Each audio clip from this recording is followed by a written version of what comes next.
Interview Grégory Joron, quel regard vous jetez sur cette histoire, sur ces habitants d'autres quartiers qui se disent « Ah bah tiens, nous on va faire pareil demain ». Ouais, alors là c'était des points de deal qui n'étaient pas installés, parce que je pense qu'autrement la résistance aurait été malheureusement bien plus problématique et surtout dangereuse parce que les gens s'exposent évidemment. Guillaume Fard l'a dit, on est dans un commerce malhonnête soit, mais il y a des questions d'argent assez gigantesques qui se jouent derrière ça. Un point de deal qui fonctionne bien, c'est 30 000 € par jour. Donc vous imaginez les enjeux.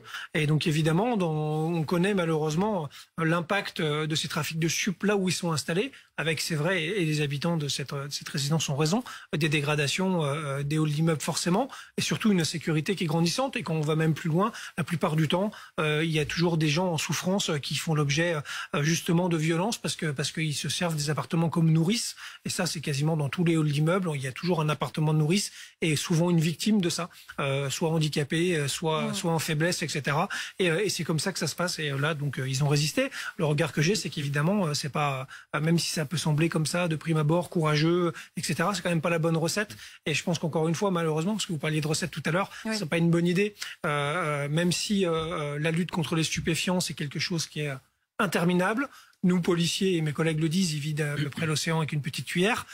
Pour autant, on se doit de la mener, cette lutte-là. Moi, j'en suis intimement convaincu. De la mener sur plein de fronts différents, parce qu'on est focus sur les points de deal. Malheureusement, c'est pas comme ça qu'on va régler les trafiquants de stupéfiants. On peut démanteler un point de deal. Parfois, il ne fait que se déplacer. Je vais pas faire le vieux soldat, mais j'ai connu une époque où on nous faisait garder les halls d'immeubles à Sevran. Il y a 10 ans, et finalement 12 ans, ça s'est arrêté assez vite parce que c'était tellement coûteux en termes d'engagement justement des forces de l'ordre que c'était pas possible. Alors c'était un effet, on va dire, bon pour ponctuel.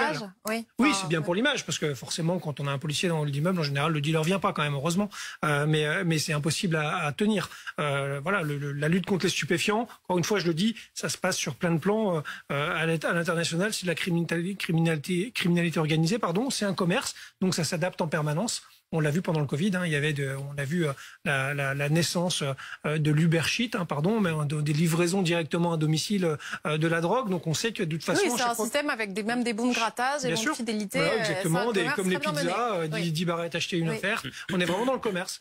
Il deal à côté des policiers et c'est pas un problème. Vous avez des points de deal même en face de commissariat. À Grenoble, vous avez un point de deal à 100 mètres du commissariat.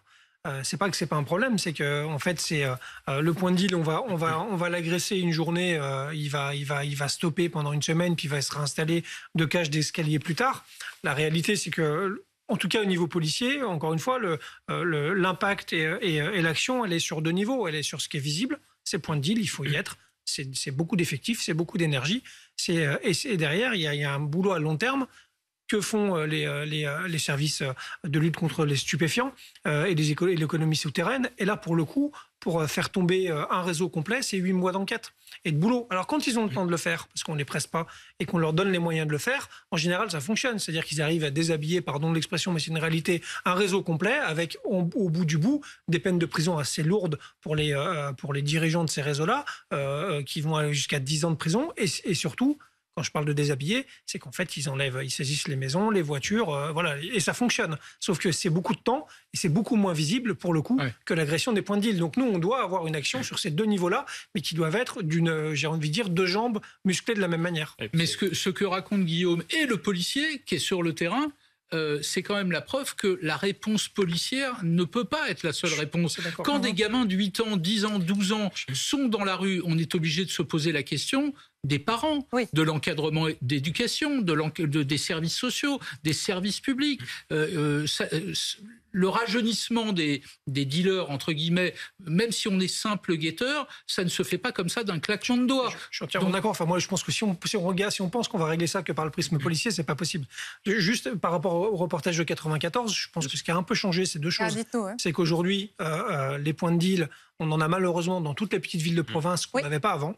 Donc pour le coup, c'est ce qui explique aussi l'explosion du trafic et du volume, parce que c'est très juste. Le chiffre d'affaires, c'est entre 3 et 4 milliards d'euros. Et c'est un des premiers employeurs en France. Un trafic de stup, c'est 200 000 personnes qui travaillent dans le milieu de stupéfiants, qu'ils soient transporteurs, dealers, etc. etc. Mais j'aimerais moi juste rappeler quand même que malheureusement, depuis 94, quelle politique de santé publique on a eu par rapport à la drogue ? eh ben, je pense qu'elle est totalement absente. À quel moment, à 16h ou 17h, quand les gamins rentrent de l'école, ils voient un spot publicitaire avec justement un message très fort sur la consommation de drogue? Jamais. Et je pense que voilà, c'est quelque chose aussi sur lequel on doit lutter sur tous les plans. Malheureusement, on parle toujours de la police quand on parle de drogue, mais je crois qu'on ne doit pas être les seuls acteurs pour lutter contre ce fléau. Est-ce que Grégory Jean, vous faites partie des policiers interrogés par Laurent Neumann ou pas? Non, moi je suis pas favorable. Alors c'est vrai que ça n'a jamais été testé parce que du coup la seule option qu'on a prise, c'est toujours la lutte contre le trafic du stupéfiant. Alors plus ou moins exacerbé, plus ou moins appuyé suivant les politiques qui se sont enchaînées. Mais moi je me dis bêtement qu'on a les cigarettes qui sont légales, et quand je vois tous les points de deal de cigarettes de contrebande, je me dis que si on légalise le stupéfiant, de toute façon, les trafiquants feront moins cher, plus fort, etc. et arriveront toujours malheureusement à trouver des clients.